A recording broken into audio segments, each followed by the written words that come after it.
This experiment is about how air pressure and type of field play a huge role in soccer.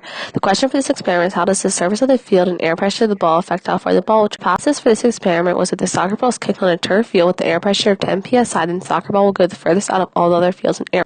The first step in the procedure was to inflate the soccer ball to an air pressure of 8 psi. The next step was to measure the air pressure inside the balls with a pressure gauge. The third step was to go to a grass field, and after that, place the soccer ball on a grass penalty line and use contraption to hit it. How far the soccer ball went with a trundle wheel and record it. Next, repeat this for a total of 3 times. Then repeat steps 2 to 7 on a grass field with an air pressure of 10 psi.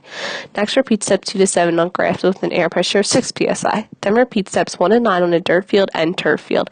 Finally, compare the data and see which field and amount of air pressure allowed the ball to go the furthest.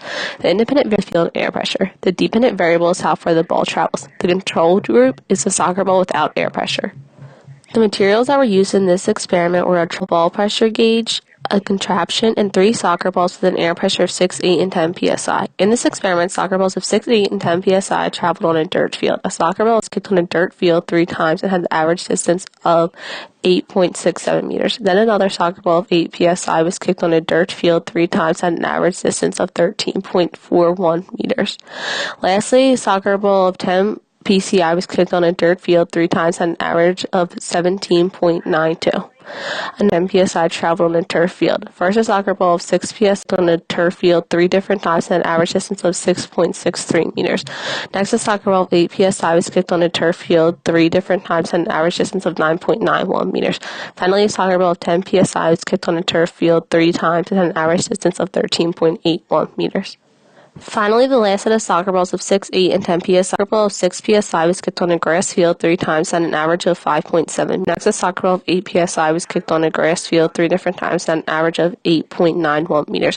Lastly, a soccer ball of 10 psi was kicked on a grass field 3 times with an average of 11.68 meters. The soccer ball with an air pressure of 10 psi that was kicked on a dirt field traveled the furthest. The soccer ball that was in between the furthest and least furthest was a soccer ball of 8 psi that was kicked on a turf field. So the soccer ball of 6 psi that was kicked on a grass field. The higher the air pressure is in the soccer ball, the further the soccer ball will travel. A soccer ball that was kicked on a dirt field traveled the furthest, and a soccer ball that was kicked on a grass field. As the soccer ball is being kicked, the air pressure inside the ball increases. This experiment is important because it will allow people to know how hard or soft to kick the soccer ball based off of the field type and air pressure.